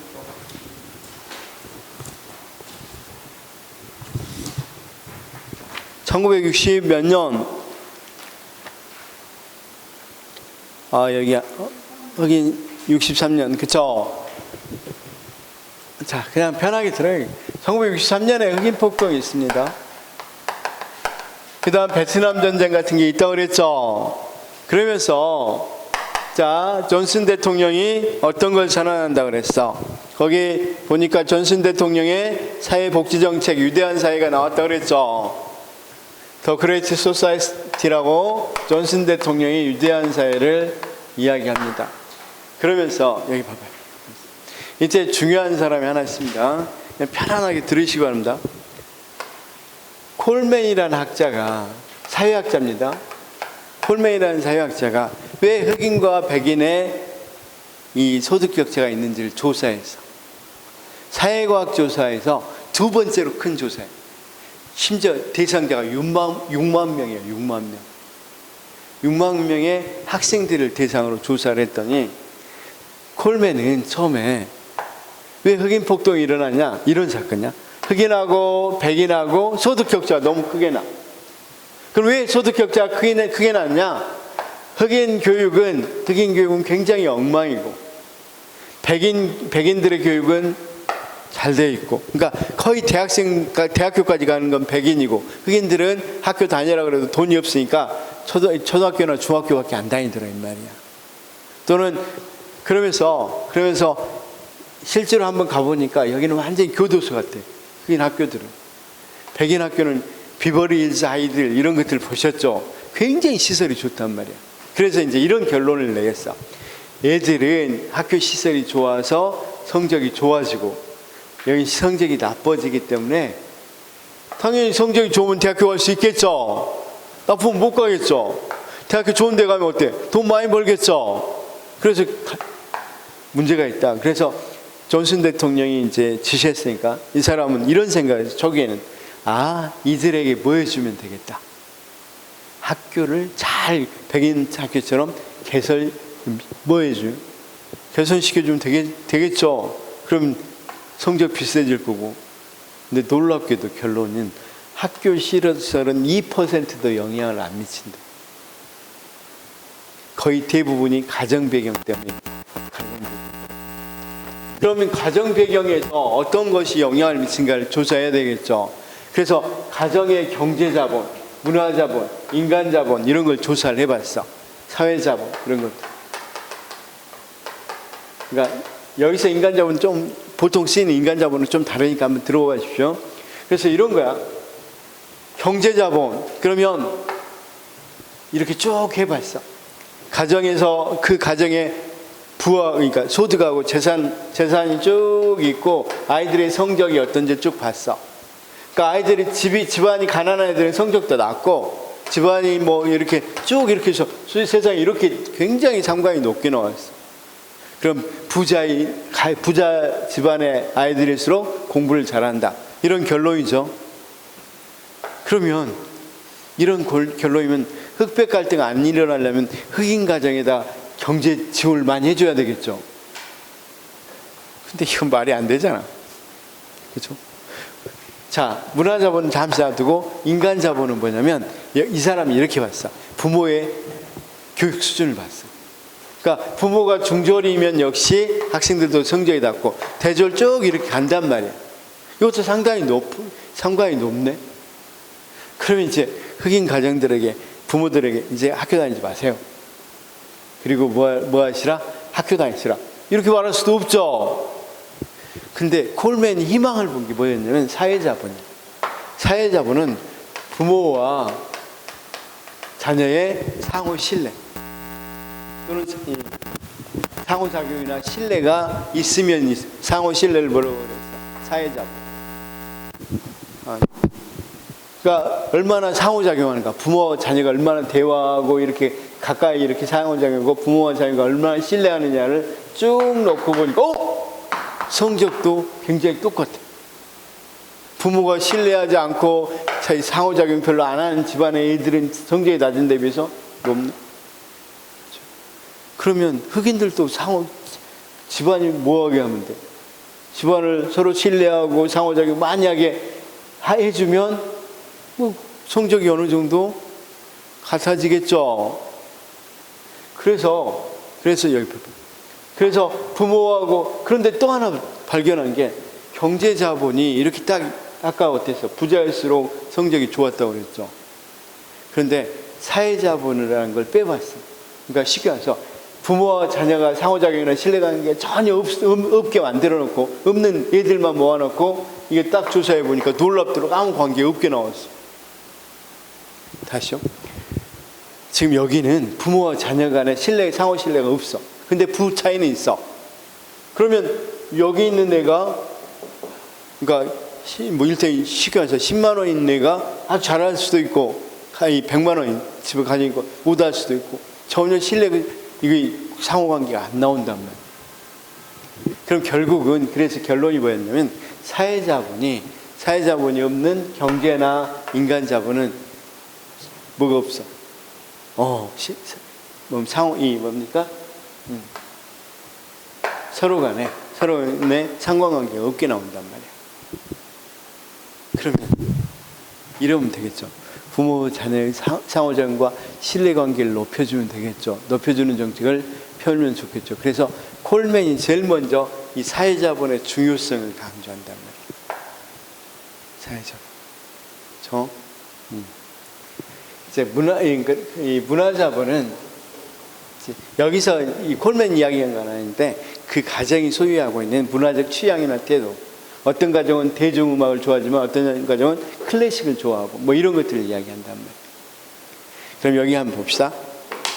이렇게 되다 보니까 이게 이제 발표됐어요. 사회자본론이 콜맨이. 그러니까 퍼트남이라는 사람이 이걸 더 크게 봤어. 사회자본 굳이 가정에만 한정할 필요 없겠죠. 사회, 국가 이렇게 되면 광영이 뭐다? 사회로 확대해서 이야기하면 지역사회에서의 네트워크, 상호작용이나 이 신뢰관계가 사회자본이란 말이에요. 그러면 A라는 지역은 그런 것들이 굉장히 높고 B라는 지역은 굉장히 별로 낮다 그러면 어떻게 되겠어요? A라는 지역이 훨씬 더 말 그대로 가정으로 한정해도 성적이 좋을 거고 여기도 사회가 어떻게 되죠? 여러 가지 더 사회자본이 국가 이 지역사회 발전에서 굉장히 공헌할 수 있겠죠. 자, 지금 한번 생각해봐. 이 지역은 범죄도 없고 서로 신뢰, 지역민끼리. 그렇죠? 그럼 이런 사회자본이 많으면 그러니까 거꾸로 범죄가 있겠어, 없겠어? 사회자본이 없을 때보다 높아지면 높아질수록 범죄는 상당히 줄어들겠죠. 네트워크도 활성화되고, 그렇죠? 그 다음에 요즘 정보화 사회 되면 정보가 훨씬 많이 도니까 정보도 훨씬 더, 그럼 어떤 소득 같은 경우도 높아질 수 있겠죠. 여기는 이런 데보다 더 높아질 수 있단 말이에요. 그러면서 퍼트남이 이걸 이제 국가적으로 이야기하면 이제 정부가 누구와 민간이라든가 이런 데하고 상호작용하고 신뢰관계가 높아지면 높아질수록 국가 경쟁도 높아져 안 높아져? 높아질 수 있겠죠. 그렇죠? 자, 한번 물어볼게요. 그럼 사회자본은 공공재적 특징을 갖고 있어 안 갖고 있어? 상당히 긍정적인 공공재적 특징을 갖고 있죠. 내가 선생님 신뢰하는데 선생님이 이렇게 신뢰하는데 영향 줘 안 줘? 안 주죠. 내가 신뢰하지 못하도록 배제하기도 힘들죠. 그 회사가 긍정적 효과가 있어 없어? 신뢰관계가 높아지면 높아질수록 우리가 거래 비용 같은 것들 들겠어. 저 사람들 신용 조사하는데 많은 비용 들겠어 안 들어요? 훨씬 비용도 안 들죠. 그래서 상당히 이제 여기서부터 포트남 때부터 이게 여기는 가정에 대해 한정했지만 굉장히 확대된단 말이에요. 이 개념이. 그래서 충남이나 충남시 같은 경우는 노래도 있어. 사회자본 노래. 그 시 노래로 사회자본 노래가 있다. 유튜브 보면 알아요. 내가 거짓말하는 줄 알았는데 유튜브 보면 그 유튜브 노래 속에 사회자본이 굉장히 이 사회자본이 활성화되고 이런 노래까지 있다니까. 무슨 말씀인지는 알겠죠? 그렇죠? 이런 거야. 그럼 지금 사회자본의 의미를 좀 알겠고 왜 사회자본을 여기서 이 국가의 신뢰에다 넣어놨는지 알겠죠? 그래서 이제 교육학 쪽에서는 콜맨이라는 사람이 유명한 거고 행정학 쪽에는 확대했으니까 퍼트넘이라는 사람이 굉장히 유명하게 된단 말이에요. 여기까지는 이해됐죠? 그러면 이제 사회자본을 읽을 때 제가 다 이야기해 줄 수 있단 말이에요. 그렇죠? 그러면 여기까지 이해됐습니다. 근데 사회자본을 우리가 어떻게 굉장히 부정적으로 보는 사람은 일반적으로 사회에서 사회자본 연줄이라고 말할 수도 있겠어 없겠어? 연줄. 자, 제가 한번 부정적으로 이야기해 볼게요. 우리 쌤들 대학교 다니신 분들 대학원 다니고 교수 되려고 해봤겠지만 교수 되려면 뭐가 필요해? 일단 돈이 필요해. 경제자본 필요하죠. 또 뭐가 필요합니까? 뭐 인간자본도 필요해, 문화자본도 필요할지 모르지만 특히 사회자본 필요해. 인간자본은 이제 여기서는 학력이라고 생각합시다. 자신의 인간이니까 뭐 이렇게 학력. 그럼 이것도 필요하죠. 또 연출 필요해 안 필요해? 이럴 때 연줄로 부정적인 의미로서는 연줄이라고 이야기할 수도 있겠죠. 그런 부정적인 이야기 한 사람은 브로드웨이라는 사상가입니다. 나중에 그건 주로 이제 우리 시험에는 안 나오니까. 자, 그러면 거기 한번 이제 제가 보겠습니다. 사회자본 프랑스 누가 일단 학술적으로는 누가 먼저 이야기했다고요? 브루드웨라고 이야기돼 있죠. 처음에는 부정적으로 나왔습니다. 그래서 뭐라고 되어 있습니까? 엘리트 집단이 그들의 특권을 재생산하는 데 활용하기 위해서. 그러니까 엘리트 집단이 연출로 하는 거죠. 연출. 그쵸? 쓰였단 말이에요. 그러다가 1990년대 퍼트넘이 공동체 수준에서 사회자본 그래서 관점 보니까 미시적 수준에서는 브루드웨나 콜맨 나왔죠. 이제 이해되죠? 콜맨은 왜 미시적 수준이에요? 가정에서의 사회자본을 이야기했죠. 미시적 수준이겠죠. 그 다음 공동체로 아까 확대시킨 사람이 누구라 그랬어? 퍼트넘이나 후쿠야마죠. 뒤에 있는 사람들 중요한 사람 아니까 안 알아도 돼요. 후쿠야마는 일본계 미국인입니다. 트러스트, 신뢰라는 책을 쓴 사람인데 어쨌든 그런데 이들이 미시적이든 거시적이든 공통된 구성 요소가 뭐야? 신뢰. 그 다음 이 서로 간에 신뢰를 얻기 위한 규범이 있어야 되겠죠. 신뢰를 얻기 위해서 규범이 있어야 되겠잖아. 그 다음 네트워크. 자, 우리가 신뢰를 얻기 위해서는 최소한 약속은 지킨다. 또는 누구에게 험담하지 않는다. 이런 규범들이 있어야 되겠죠. 그렇죠? 그 다음 거기 있는 것처럼 네트워크, 의사소통이 잘 돼야 되겠죠. 이 세 가지가 공통점이란 말이에요. 여기도 이해가 금방 되죠.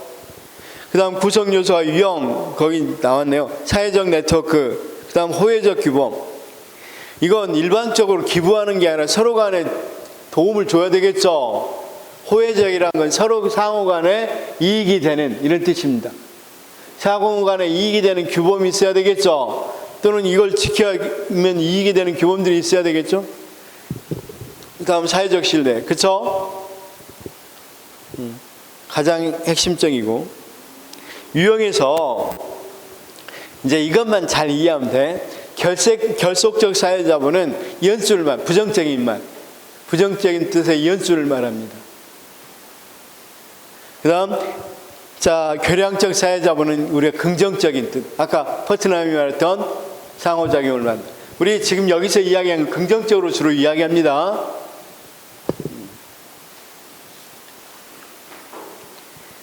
자, 그 다음 사회자본의 유형, 특성 한번 봐봐. 여기 한번 다 시험이 잘 나오니까 한번 봅시다. 사회자본은 인적자본과 물적자본과 함께 국가 경쟁력을 좌우하는 중요한 요소이다. 그래서 이때 봐봐요. 인적자본 하면 인간자본. 우리나라가 이런 말 많이 들어봤죠. 우리나라가 우크라이나가 있으니까 우리나라는 우크라이나와 굉장히 비싼 위치에 있습니다. 사방이 적들로 둘러싸여 있습니다. 우크라이나 뭐 이렇게 보면 여기 크림반도 같은 경우는 자기들이 스스로 이쪽은 다 친러시아, 이쪽이 바로 독일, 프랑스 다 붙어 있습니다. 그러니까 이쪽은 전부 다 친서. 그래서 선거를 하면 여기가 됐다, 여기가 됐다 한단 말이에요. 그러면 러시아도 이 크림반도는 러시아가 강제로 뺏은 거 아닙니다. 자기들끼리 선거했어요. 98%가 러시아로 통합하자. 나 우크라이나에서 못 살겠다. 러시아로 통합하자. 그래서 된대요. 그러니까 여기서 되게 못 살아요. 우크라이나도 정말 못 살아요. 그리고 이 전쟁, 지금 돈바스 지역 여기 전쟁은 다 친 러시아계예요. 그럼 우리가 생각하면 러시아가 침범하면 여기 있는 시민들이 또는 국민들이 저항했기 천만에 전부 다 러시아에 들어와라고 했으니까 금방 들어갈 수 있었겠죠. 왜 여기는 안 됐냐면 여기하고 여기가 너무 완전히 우리는 남북한 정도로 극단적이야. 여기 완전히 싫어요. 여기는 여기 완전히 싫어요. 그래서 대통령 선거하면 뭘 켜놔 여기에. 그러니까 맨날 바꿔줘. 여기서 한 번, 여기서 한 번 이렇게. 젤렌스키가 왜 됐냐면 정치 일도 없는 사람이 경험이 이 사람 여기도 소속 아니고 여기 소속도 아닌가. 됐습니다. 그 정도만.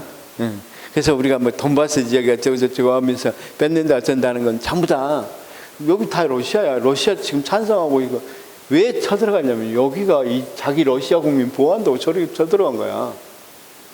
원래는 이 뭡니까 독립 자율지구를 주기로 했는데 안 줘버렸어. 젤렌스키가 안 돼. 약속을 했어요. 거기 자치로 해주겠다 했는데 안 해버리니까 여기서부터 내분이 일어난 거야. 안 돼. 나 우리 자치할래. 여기 도와주러 간다는 면목으로 침공을 해버린 거야. 그러니까 러시아 입장에서는 자기는 전쟁이라고 안 해. 그러니까 우리는 뭐 침범했다 그러는데 자기들이 여기 있는 지금 침범당한 지역은 침범했다는 생각을 안 해요. 그냥 우리 편이 왔다고 생각을 해요. 자, 그걸 이야기하자고 하는 게 아니야. 러시아 여기하고 우리나라도 거의 같은 운명이란 말이야. 근데 이제 다른 건 여기는 자원이 풍부한데 여기는 우리나라는 자원도 하나도 없죠. 그런데 불구하고 경제 대국이 된 건 뭐 때문이야? 물적 자본이 없단 말이잖아. 사람이죠, 사람. 우리나라는 사람으로 대국이 된 거예요. 사람들이 부지런하고 교육하고 이래서 굉장히 한 사람 한 사람이 생산성이 높으니까 대국이 된 거예요. 자, 그게 이제 인적 자본입니다. 그러면 방금 이야기했다시피 경제, 사회 발전에는 국가 발전, 인적 자본, 물적 자본. 여기는 물적 자본은 풍부했는데 안 됐죠. 어쨌든 우리나라는 인적 자본이라고 그랬잖아. 그래서 인간 자본이 있거나 또 하나가 중요한 게 사회적 자본이라는 거야. 세 번째로 자본. 그래서 사회적 자본이 국가 경쟁력을 좌우한다. 그다음 사회적 자본은 행위자들 사이 관계 속에 존재한다. 그쵸? 신뢰라는 건 관계 속에서 존재하는 존재. 관계 속에서 존재하죠. 그 다음 사회자본은 공공재다. 따라서 한 개인이 배타적으로 소유할 수 없으며 그 이익이 공유되는 특성을 갖는다. 그쵸? 자, 신뢰라는 건 둘이 소유하는 거고 서서히 네트워크가 되면 이렇게 소유하는 거지, 나만 배타적으로 소유하는, 그럴 수가 없는 거죠. 나만 배타적으로, 나만 신뢰, 이렇게는 신뢰라는 게 형성이 안 되는 거죠. 그렇죠? 그래서 사회자본을 매개로 한 사회적 교환관계는 동등한 가치를 지닌 등가물의 교환이 아니라는 점에서 우리가 경제자본은 당근 많이 해봤죠? 당근 내가 준 만큼 받고 이렇게 하죠? 이 경제자본. 근데 사회적 자본은 그만큼 줍니까? 이거 한번 볼까요? 우리가 부모 그 상호 신뢰와 유대관계 한번 생각해봐. 상호작용이나 유대관계 신뢰. 부모가 이만큼 줄게, 너도 이만큼 자녀에게, 너 이만큼 나 줘, 이렇게 합니까? 전혀 등가물적 교환이 안 되는 경우도 많이 있죠. 그러잖아. 우리 선생님도 지금 여자친구랑 등가물적 교환하고 있습니까? 신뢰를? 애정을? 그렇지는 않죠? 선생님이 일방적으로 많이 준 것 같죠? 아니, 받은 것 같아. 어쨌든 등가물적 교환 아니다. 쏘리. 그 다음 사회자본은 사람들에게 사용됨으로써 더욱더 사용되면 사용될수록 더욱더 증가하죠. 내가 선생님을 신뢰하면 신뢰할수록 서로 간의 신뢰들은, 우리 이 지역이 신뢰하면 신뢰할수록 신뢰감은 더 높아지죠. 그래서 자, 사용됨으로 더욱더 증가하고, 사용하지 않으면 서로 별로 네트워크 안 하고 유대 안 하면 신뢰관계 떨어지죠. 사회자본 감소하죠. 자, 그런 말들입니다. 그래서 자기 강화적이고 축적 오래 만나고 그러면 어때요? 아무래도 신뢰관계가 더 형성될 수 있겠죠. 물적 자본의 교환은 시간상으로 볼 때 동시에 발생하지만 사회자본의 교환은 동시에, 이것도 동시성을 전제하지 않죠. 신뢰라는 건 내가 꼭 정확히 둘이 똑같은 시간에 신뢰한다 이런 건 아니죠. 그렇죠? 부모 자녀들도 부모 처음에는 다 베풀기만 하시잖아. 나중에 자녀가 어느 정도 거기에 대해서 뭐 할 수도 있겠어, 보답을 할 수도 있는 문제가 되니까 동시에 일어난다고 보기는 어렵겠죠. 자, 그러면 여기까지 다 이해가 돼야 한대. 일단 사회자본은 자발적 참여, 당연히 이런 네트워크나 이런 건 자발적 참여를 전제로 하죠. 신뢰라는 건 자발적인 거지, 강제로 신뢰할 수 있는 거 아니잖아요. 그 다음 순기능은 보니까 민주적 거버넌스를 향한 무형적인 토대가 된다. 아까 자, 특히 신뢰를 강조하는 게 거버넌스 때입니다. 정부가 혼자 할 때는 별로 문제 없죠. 근데 자, 시민단체랑 같이 하려고 그러면 서로 신뢰에 대한 굉장히 강한 신뢰를 전제로 해야 되겠죠. 그 무형적인 토대가 되고, 신뢰를 통해서 거래 비용이 감소한다. 자, 아까 이야기했다시피 우리가 굉장히 신뢰하는 사회가 됐다면 내가 선생님하고 거래할 때도 별로 크게 조사해야 합니다. 우리가 이탈리아 같으면 맨날 도둑 많으니까 가면 어때? 믿지 못하고 뭐 저 사람 뭔지 채용할 때도 자세히 보겠죠. 근데 그런 게 아니라 신뢰할 수 있는 지역이 됐다면, 굳이 또는 그런 네트워크가 됐다면 그럴 필요 없겠죠. 거래 비용이 많이 감소하겠죠. 그 다음 결속감이 형성되고 정보소통의 통로가 될 수 있고, 창의 및 혁신을 촉진할 수 있겠죠. 근데 역기능은 이게 잘못되면 사회적 불평등을 초래할 수 있겠어, 없겠어? 그렇죠? 사회적 불평등, 연출 형태로 나타나면 불평등이 되겠죠. 그렇죠? 이게 그래서 여러분 뭐 연예인들도 무슨 뭐 어디 학교 이렇게, 이것도 이제 연출이잖아. 서로 간의 유대관계잖아. 그래서 잘못되면 서로 간에 분열만 생기고 불평등만 심화되겠죠. 그렇죠? 서울 예대가 한때는 전문대인데 불구하고 이 예술계, 연예계 쥐락펴락 할 때가 있었어요. 그러니까 어떤 사람은 대학교 4년 나오고, 어떤 탤런트는 대학교 4년 나오고 뭐 대학원까지 나왔는데 다시 서울예전에 들어가요. 거기 뭐 하려고? 묻으려고, 연출하려고. 이런 사회는 부정적인 거죠, 사실은. 그 다음 공공 악재가 될 수 있다. 이런 거, 이 봐봐, 우리 마피아들 얼마나 끈끈해. 사마피아 얼마나 끈끈해. 그쵸? 물론 뭐 자발적인 경우가 많이 있죠. 자기들끼리는. 그쵸? 그래서 뭘로 될 수 있어요? 공공 악재가 될 수도 있겠죠. 자, 그런 또는 너무 이렇게 이 서로 간에 유대관계가 되자면 혁신하려고 할 때 굉장히 반발 세력으로 존재할 수도 있겠죠. 자, 그 다음 사회자본은 경제자본에 비해서 불투명하고 불확실하고, 특히 경제자본은 측정하기 쉽죠. 그 사람 부가 얼마나 소득인데. 사회자본, 우리나라 사회자본하고 일본어 사회자본 측정할 수 있겠어요? 그래서 상당히 애매하죠. 애매해. 그렇죠? 자, 여기까지가 사회자본이었습니다. 사회자본. 자, 어떤 내용인지는 대강 알겠죠? 사회자본이. 자, 선생님 여기까지는 거의 이해가 돼야 안 돼요. 사회자본. 그래서 콜맨에서 이걸 조금 흘러가는 거 아니까 거의 사회자본에 대해서는 어떤 내용인지 대강 알겠죠? 특성들도 알겠고. 그래서 오늘 나눠드린 거 사회자본 한번 OX 한번 풀어보고, OX는 오늘 나눠드린 걸로 풀겠습니다. 어디가 있어? 몇 페이지? 45페이지 한번 볼까요? 이거 너무 많은데? 이거 보면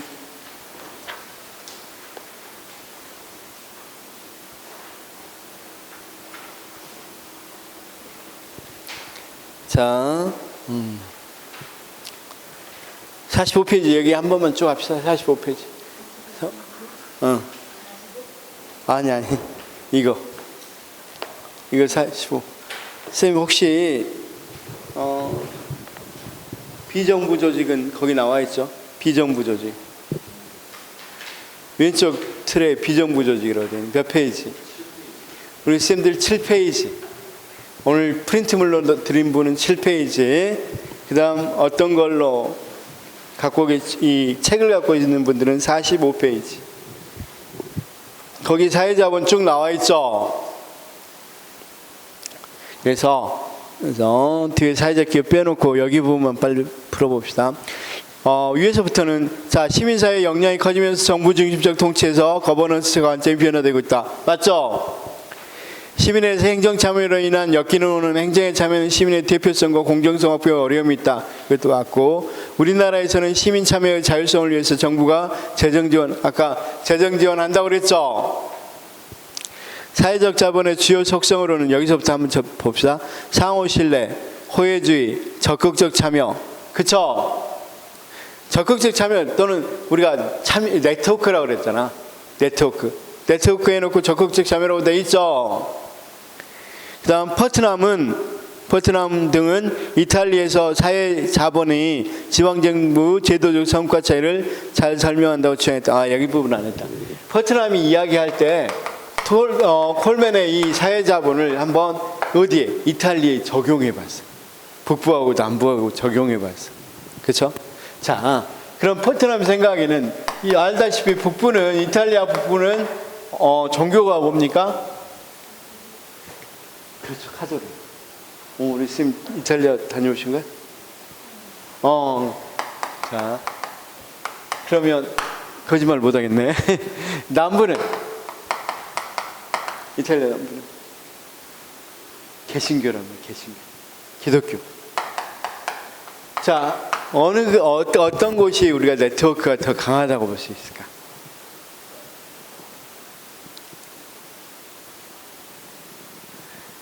또 우리 선교 뭐 생각하면서 기독교라고 생각하면 안 돼.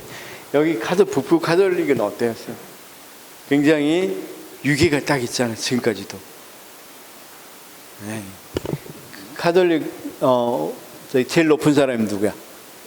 교황. 그 밑으로 추기경 쭉 있죠. 근데 교회는 제일 높은 사람, 세계에서 제일 높은 사람, 상당히 개인주의야. 루터 종교교육 때문에 상당히 개인주의적 성향이고 자본주의적 성향이 강해요. 근데 여기 캐톨릭은 여전히 이렇게 공동체적인 성향이 굉장히 강합니다. 그러니까 아까 같이 뭐부터 교황부터 쭉 내려오죠. 그래서 보니까 포트넘은 이탈리아 사회자본의 지방정부 제도적 성과 차이를 잘 설명한다. 그래서 그 밑에 보니까 사회자본론은 이탈리아 지방정부 제도적 성과와 관련해서 남부 성공적이지 못한 지역과 북부 성공적인 지역을 비교 연구한 결과이다. 이렇게 이야기했죠. 그래서 여기는 굉장히 공동체의식이 강해서 사회자본, 쉽게 해서 서로 간의 사회적 상호작용과 신뢰가 굉장히 높았단 말이야. 공동체를 강조하다 보니까. 여기는 개인주의고 자본주의 사회니까 사회자본 여기는 굉장히 뭐했다고 생각했단 말이야. 포트넘이 보기에는 높았다. 따라서 이 지역적인 성장이 높았다. 여기는 사회자본이 상당히 낮았다. 그래서 지역적 성장이 낮았다. 이렇게 생각했단 말이에요. 여기까지 이해가 됐죠? 그 다음 중간에 있는 거. 포트넘은 사회적 자본에 있어 네트워크, 규범, 신뢰를 강조했다. 맞죠? 뭐 규범도 호혜적 규범인데 규범하면 되잖아 그냥. 그쵸? 자, 사회자본은 거시적 차원에서는 공공재적 속성. 우리가 사회자본이 거시적 차원에서 공공재적 속성을 갖는다고 이야기했죠. 이를테면 자, 비경합성을 갖는다. 비배제성을 갖는다. 그쵸? 그 다음 사회적 자본은 개인, 집단, 지역 공동체, 국가 등 상이한 수준에 정의될 수 있다. 아까 개인이나 가정 수준에 정의한 사람 누구였어? 콜맨. 우리가 국가나 이렇게 처음차 정의한 사람이 포트넘이나 후쿠야마. 그쵸? 자, 사회적 자본은 사회적 교환관계는 동등한 가치 등가교환이다. 이런 거 틀렸다고 그랬죠? 동등한 가치 아니라고 그랬죠? 등가교환 아니라고 그랬고, 사회적 자본을 축적하기 위해서는 자발적 결사적인 결성과 활동이 촉진할 수 있는 여건이 중요하다. 맞고, 사회적 자본은 사회 내 신뢰 강화를 통해 거래 비용을 감소시킨다. 맞죠? 사회적 자본은 한 행위자만이 배타적으로 소유권을 행사할 수 없다. 맞고, 사회적 자본은 행동의 효율성을 제고시킨다. 무슨 말이냐면, 자, 제가 뭐가 돼? 사회적 신뢰가 있고 그러면 제 행동에 대해서 효율성이 높아져 안 높아져?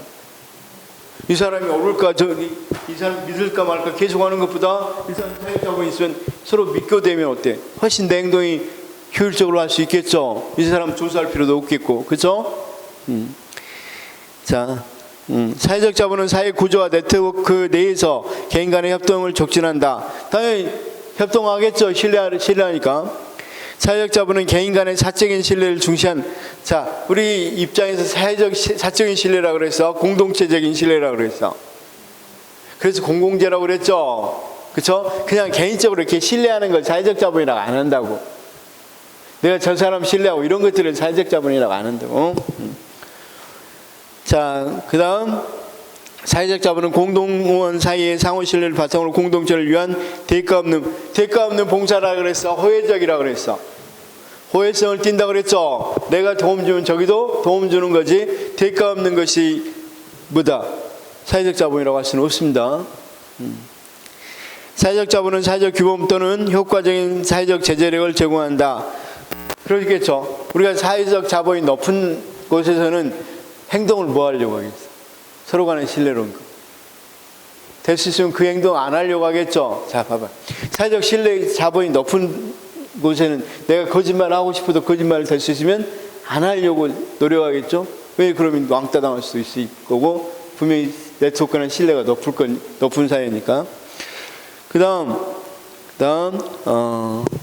사회자본은 스스로 창출되면서 오랜 기간에 걸쳐 구축되고 나면 짧은 기간 내에 쉽게 우리가 신뢰가 짧은 기간 내에 쉽게 사라지지 않죠. 사회적 자본은 동조성을 요구하면서 개인의 행동이나 사적 선택을, 자, 동조성 요구한 거 맞죠? 우리가 신뢰하기 위해서 봐봐. 우리가 사회적 신뢰관계하면 이런 것들을 지켜야 된다. 이런 것들이 동조성이 있죠. 같은 행동. 그러면 사적 행동이나 뭐 어떤 부분은 개인의 행동이나 사적 선택은 적극 될 수 있으면 줄어들 수밖에 없겠죠. 내 마음대로 선택하는 건 많이 줄어들겠죠. 그래서 촉진시키는 게 아니라 억제시키죠. 사회적 자본은 경제적 자본에 비해 형성 과정이 불분명하고 불확실하다. 그런다고 이야기했고, 사회적 자본은 집단 결속력으로 인해 다른 집단과 관계에서 부정적 효과를 나타낼 수도 있다. 아까 연출 형태로 나오면 부정적으로 나오겠죠. 우리가 그걸 결속적 사회자본이라고 그랬죠. 사회적 자본은 개념적으로 추상적이기에 객관적으로 계량하지 쉽지 않다. 이야기했었죠. 사회적 자본은 단기간에 정부 주도에 단기간에 신뢰가 형성될 수 있습니까? 아니죠. 그래서 정부 주도에 이렇게 만들어지는 건 아니다. 여기까지. 선생님 여기까지. 그 뒤에 문제는 사회적 기업 문제. 여기 우리 사회적 기업부터 하겠습니다. 사회적 기업. 자, 여기 세 번째 봤었는데 세 번째에서는 시험이 안 나온다고 그랬습니다. NGO 문제는 거의 시험이 안 나오는데 시험이 많이 나오는 게 방금 이야기했던 사회자본. 사회자본이 어느 정도는 시험에 좀 자주 출제될 만하죠. 들어보니까. 그래서 사회적 자본은 좀 출제가 좀 잘 되는 편입니다. 이 부분에서는. 다른 거 말고 이 부분에서 만약에 마지막 시험할 때는 사회적 자본만 보시면 됩니다. 근데 이런 사회적 자본은 한번 이해해두면 쉽게 틀리지는 않습니다. 그렇죠? 오늘 수고하셨습니다.